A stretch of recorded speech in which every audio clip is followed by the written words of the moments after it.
Good day, sir. Here is my final output of my system that I created, entitled the shoe inventory system.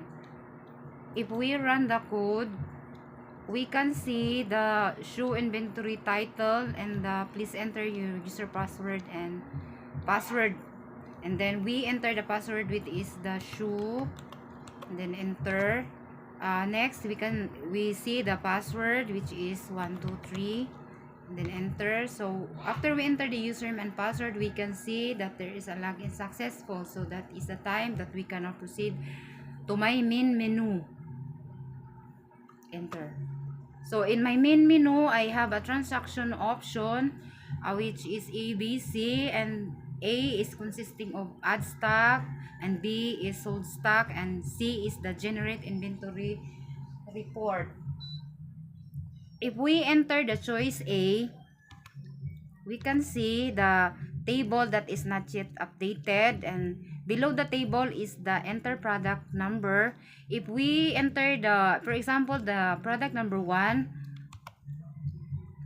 enter, and then the quantity of the product that we want to add is 5.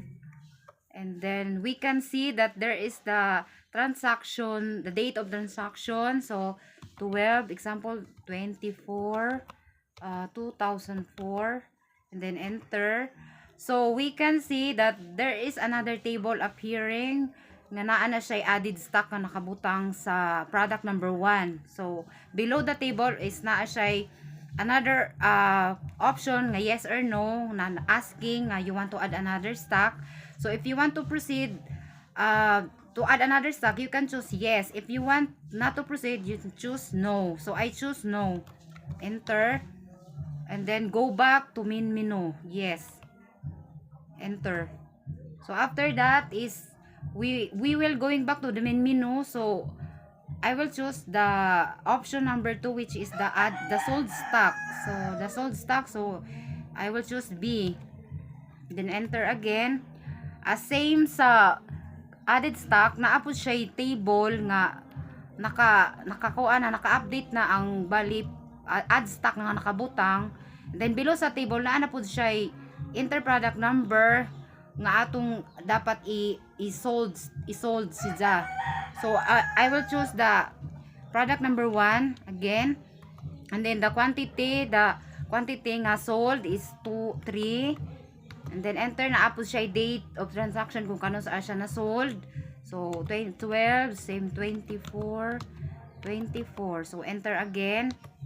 So naapos siya option yes or no nga kung you want to record another stock transaction. So I will choose no. And then muna siya mugawas. Go back to main menu again. And then after that, we choose yes if you want to go back to main menu, yes. And then add to na ta sa choice C. Enter ta sa choice C. So if we enter the choice C, we can see that there is a 2 option in transaction option sa choice C, the inventory report and the byproduct inventory. So if we choose the option number 1, which is the inventory summary, we choose choice 1, option 1, which is the inventory summary. So 1, enter. We can see nga we choose the inventory summary, na makita na nato diri sa isang table nga naa na siya total added stock, and then the total sold nga stock, and also the remaining. So updated na siya nga table nga nakabutang na siya sa table nga ang product nga na added, ang product nga na sold, ug ang remaining nga stock available ani nga product nga naa sa table. So already updated na siya. So if we want to go back to main menu, we will choose yes, and then enter, and go back the main menu. Then we will choose the C again para atong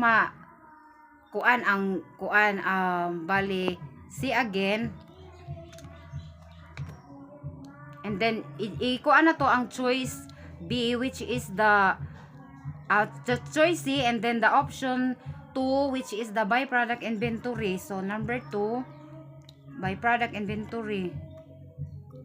So when we enter the byproduct inventory, atong makitaan sa naana siya table nga nagkuan siya sa product nga naanay nga product nga byproduct nga ano ba ni?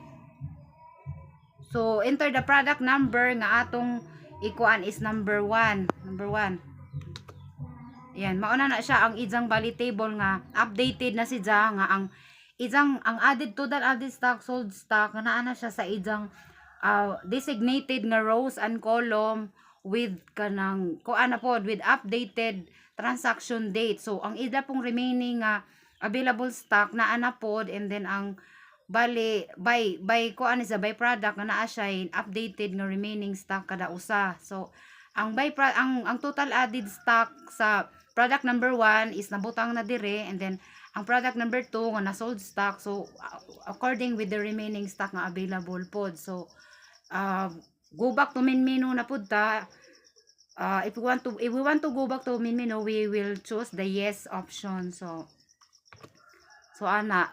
back to the beginning na pod siya. So that's all, and thank you for watching.